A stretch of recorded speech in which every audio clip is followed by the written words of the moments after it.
Chapter 8. So this is love. At precisely 7:30 in the morning, the city of Valors came alive. One by one, the shopkeepers opened their doors, sweeping the floors and throwing buckets of water onto the streets to clean their storefronts. Bright yellow and purple awnings hovered over the tiled roofs, and aromas of bread, oranges, and fish wafted into the crisp air.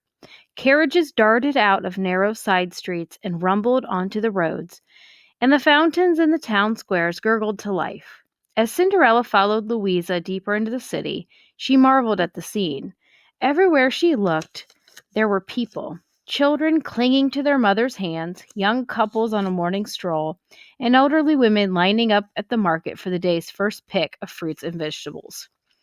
Years of loneliness, so deeply carved into Cinderella's heart, were slowly whittled away. This was what she had missed during her years with Lady Tremaine. Going out to the market with the servants, meeting strangers and chatting with other girls her age, wandering the streets of the city with her papa until she got lost, having dreams of what she could do. She allowed herself a moment of hopeful thinking. Maybe she could open a flower shop one day, like the one she'd just passed, and have her own garden of roses, like the ones her mother had grown. Come on, said Louisa, helping her navigate the growing crowds. Once we're out of the square, there's a shortcut we can take to the palace. Cinderella's nerves fluttered as she glanced up at the king's residence. It crowned the top of a nearby hill, and was so close she could make out the lions embroidered on the tower flags and the pink roses lining the roads up to the main gates. Soon she'd be there again. Isn't it marvelous? Louisa asked, catching her staring. It's even grander inside. You'll see. Cinderella had seen, but she simply nodded. After all, what could she say? That she'd ridden an enchanted pumpkin-turned coach up the winding stairlit path just 2 nights ago? From her window, it'd be like a painting out of a fairy tale, not an actual place people lived in. She still remembered how intensely her heart had raced, how she'd listened to the horses' hooves beating against the pavement, steadily bringing her closer to the castle. Even the air there had been sweet, with the scent of lilies and roses and flowers she could not name, of freshly watered bushes, of pebbled stones, of horsehair and gaslight. It had smelled heavenly. The streets of Valors did not smell heavenly. Smashed oranges, rotten vegetables, and broken carriage wheels splattered with mud littered the roads. While Louisa chattered away, her conversation vacillating between worrying about being late for work and instructing Cinderella on how to behave in the palace, Cinderella focused on avoiding a series of suspiciously colored puddles, piles of horse manure, and broken wine bottles. Before she knew it, she'd followed Louisa up the hill toward the castle. If you ever get lost, said Louisa, pointing at the clock tower, the same one that had struck midnight during the ball, head to the clock tower. The palace is a bona fide maze, and it's the tallest building you'll see from any point. Turn left at the purple tulips and follow the hedges. The servants' quarters are right past the iron gate. Purple tulips, repeated Cinderella, brushing her fingers across the leafy walls, down to the iron gate. That's easy enough. At her side, Bruno let out a growl. He'd spotted a stray cat scampering out of a bush. That reminds me, said Louisa. We'll have to keep your dog here for now. She gestured to the hedges, whose branches were loose enough that Bruno could easily crawl inside to hide. I'll sneak him inside during lunch. As Cinderella nodded, Louisa tilted her head to the side, studying her. Just a minute. Aunt Ermina's a sticker for appearances. Removing a few pins from her own hair, she wrapped Cinderella's ponytail into a neat bun. There, that'll help a little. She motioned to the gate ahead, guarded by 4 sentries. Hooking her arm under Cinderella's, Louisa whispered, Don't say anything. Stay a step behind me, smile, and follow my lead. Cinderella's new friend strode up to the guards, greeting them with a winsome smile. Francis, Theodore, Jules, Jean, good morning. One by one, they returned Louisa's infectious smile. Morning, Louisa. Late again? Louisa raised a finger to her mouth, pretending to shush them, hoping Aunt Ermina is too busy to notice I'm a few minutes behind. You're in luck as always. The palace still in an uproar? Louisa exhaled with relief. I thought so. You better hurry before those few minutes become half an hour. It's nearly 8. They parted to let Louisa through, but at the last minute the 4th guard intercepted Cinderella. Papers, miss? "She's a new maid," cut in Louisa. "No papers yet." "New maid?" "Yes, for the new princess." At the words, Cinderella flinched, the blood rushing to her head. Luckily, no one was paying attention to her. "Weren't you paying attention to the morning announcement?" Louisa was saying, "about His Royal Highness searching for the love of his life?" The guard narrowed his eyes. "You know we don't listen to the servants' morning announcement, and I don't recall anything about His Grace hiring a new maid." "We're about to have a new princess, aren't we?" Louisa huffed. "Then obviously the palace needs a new maid. Come on, let her in. I'm already late as it is, and you know how Aunt Ermina is." She clasped her hands together in entreaty. "Go on. Hurry before we change our minds." Once they were out of the guard's earshot, Louisa squeezed Cinderella's hand and let out a little squeal. "See, that wasn't so bad. Now for the tricky part. Aunt Ermina. Madame Ermina to you." "Is she in charge?" "Yes, of the blooms and looms," Louisa explained breezily. "Blooms and looms? That's what we call the quarters for the maids and the seamstresses. We change into our uniforms, report to duty, and eat there. Some of the girls even live there, depending on their posts." She gestured left at the fork in the hallway. "That way leads to the cooks and looks wing. Quarters for all the butlers, valets, chefs, and so on." Cinderella chuckled. "Who came up with these names?" "I don't know. They were around long before I even got here." Louisa guided her down a long corridor, wallpapered in cream-colored brocade. She was talking so fast now that Cinderella could barely understand her. "But they're not official, mind you. Not like all the names for the rooms upstairs. The Amber Stateroom, the Hall of Westerly Mirrors, the Emerald Lounging Room, the Royal Apartments. Only the servants use blooms and looms and cooks and looks. When you're stationed up there and the nobles start talking about downstairs, this is where they mean. Upstairs, downstairs, it all made sense to Cinderella. Upstairs was where the masters and mistresses lived, like her stepmother's and stepsisters' quarters. Downstairs was the kitchen, the pantry, the chicken coop, the stables, all the places where Cinderella had spent her days working. She may have returned to the palace, but being downstairs here just felt as far away from the prince as her old attic. The main chamber came into view. This part of the palace didn't look anything like what Cinderella had seen at the ball. In fact, it reminded her of home. Checkered floors, wooden walls coated with burgundy wallpaper, and silver tables with slim vases of tulips. There was even an impressive line of bronze call bells lining one side of the wall. "Records," Louisa said hurriedly, gesturing at a long piece of paper tacked against the wall, "for keeping track of our chores and hours. Write your name every morning when you come in for breakfast. That is, unless you end up as a personal attendant. I wouldn't wish that on anyone, though." "What do you mean?" "All the royals have regular attendants. Those positions aren't open, but visitors are a different story. They usually bring their own ladies in waiting and butlers and maids, even though it is hospitality for the king to offer his own staff. Father says the tradition was meant to prevent conspiracies back in the old days." She shrugged. "The point is, personal attendants are at the master's beck and call." "I wouldn't mind," said Cinderella. "You have no idea what you're in for." Louisa shuddered.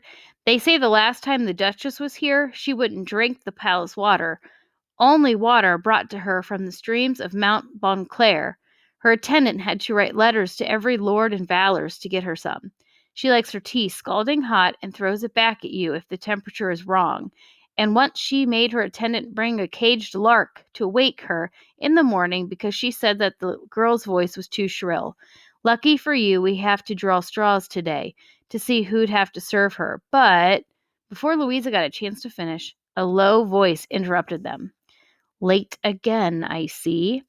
From the way Louisa instantly straightened, Cinderella deduced that the woman who'd spoken had to be Madame Ermina.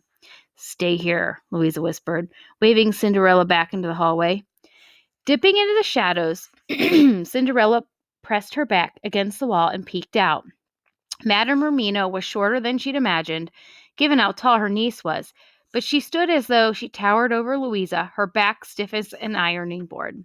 Everything about her was precise. Her hair was meticulously arranged into a neat round bun, with not a gray tendril out of place.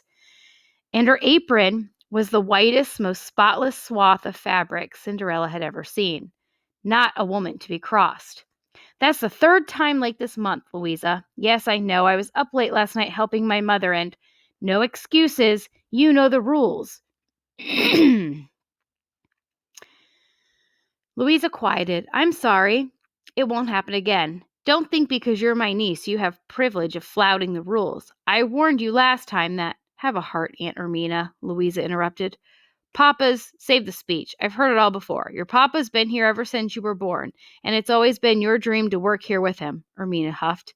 If it really is your dream, try being on time. My ma's shop need extra help last night. I'll do double my tasks. How can you? You're the slowest seamstress in the entire place. Yes, but that's because my stitches are the neatest. And your mouth is certainly the rudest. Ermina glared at her. Rules are rules. All I ask is that you be on time, and I will not make an exception for you because we're family.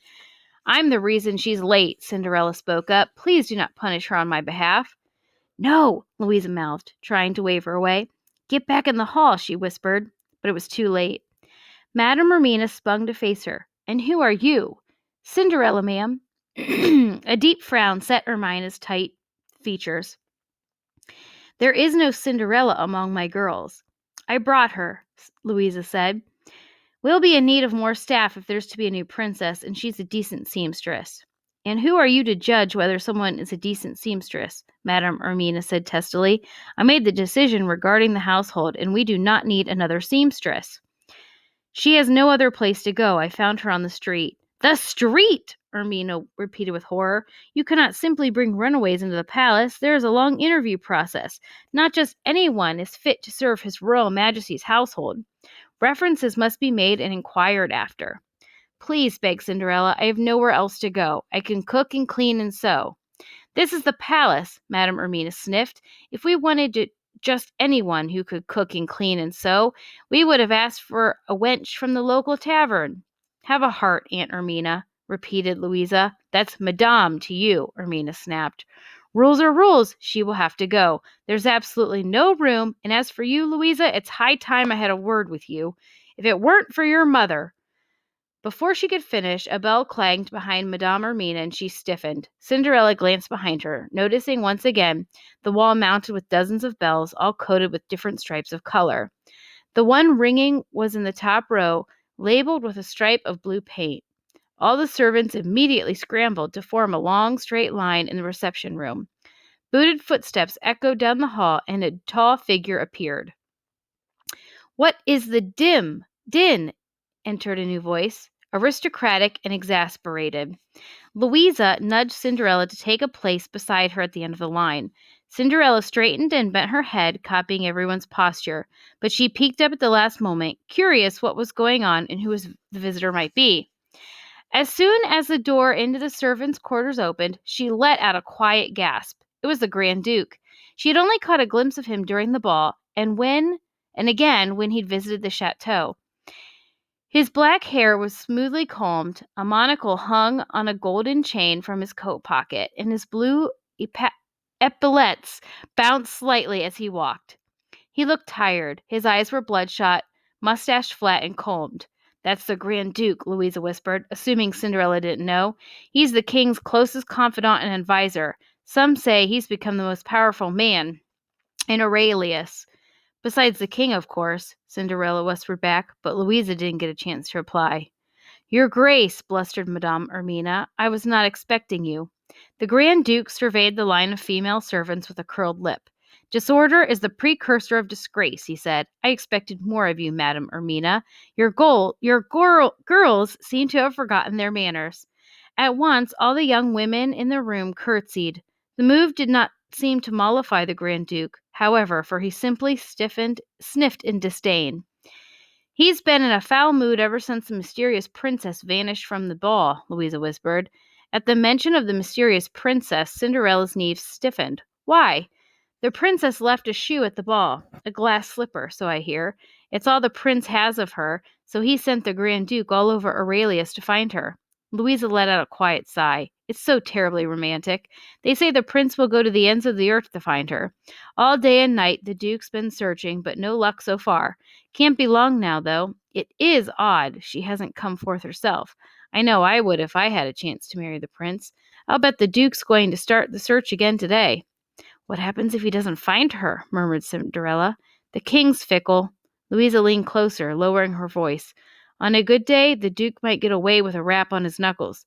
But His Majesty's been extra irritable lately, and he's very keen on the prince finding a bride right away. Says it's a matter of national importance, so who knows? That was news to Cinderella, though she supposed she shouldn't have been surprised. A ball that invited every eligible maiden to attend could only be intended for one purpose, to find the prince a wife. Was that the only reason he had danced with her, to please his father? She wondered what he had thought of it all.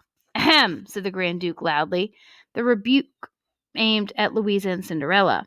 Louisa's cheeks burned, and she curtsied lower. Cinderella did the same. I don't recognize you, said the Duke, pausing in front of Cinderella. She's a trainee, your grace, appeared Louisa. A trainee? He inclined his chin at Madame Ermina. Is this the new attendant you hired for the Duchess? Oh, Madame Ermina said, startled. She dismissed the one I sent this morning already? Never tried to comprehend Genevieve's actions, replied the Grand Duke.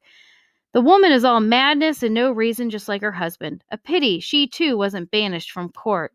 She turned to Cinderella. Come along now. You should already be upstairs. But I haven't even... Ah! Said the Grand Duke's eyes widened, as if he were seeing her for the first time. He wrinkled his nose at her appearance. Have we run out of gold? Someone see to it that she gets some proper clothes. I'll never hear the end of it if I send a servant in rags to Genevieve. Louisa, come with me, shouted Madame Ermina, pulling Cinderella into a private room. Inside was a wall of identical dressers. It must be your lucky day, girl. She pulled open one of the drawers and thrust a lavender sash and an apron into Cinderella's arms. Put this on after you've changed. I hope you've bathed recently. I suppose it doesn't matter, since you won't last long anyhow. Louisa, get this girl an attendant's dress, and don't forget the wig. Cinderella raised an eyebrow. Wig? Come on, Louisa whispered, guiding her to the staff's changing room as Madame Ermina returned to the Grand Duke. I told you not to say anything, Louisa said softly. Now you're going to be the Duchess's attendant. Madame Ermina was going to fire you. Aunt Ermina's family, Louisa explained. She loves making threats, but she's not as mean-hearted as she sounds, so long as you pretend to be afraid of her. I've had some practice with that, muttered Cinderella, stifling unpleasant memories of Lady Tremaine. Madame Ermina didn't seem half as bad as her stepmother. Here, said Louisa, after rummaging through the closet for a rose-colored dress with frills along the cuffs and collar. She scrunched up her face. I know it's hideous. I didn't design it. Cinderella slipped the new uniform over her head. What's this for? She asked, touching the lavender sash. The color tells us who you're serving, in your case, the Duchess. It'll match her call bell on the wall. Louisa pinned the sash at her side, then spun Cinderella toward the mirror. One last thing. Louisa rifled through the drawers again until she found a wig with white ringlets that looked like they'd seen better days.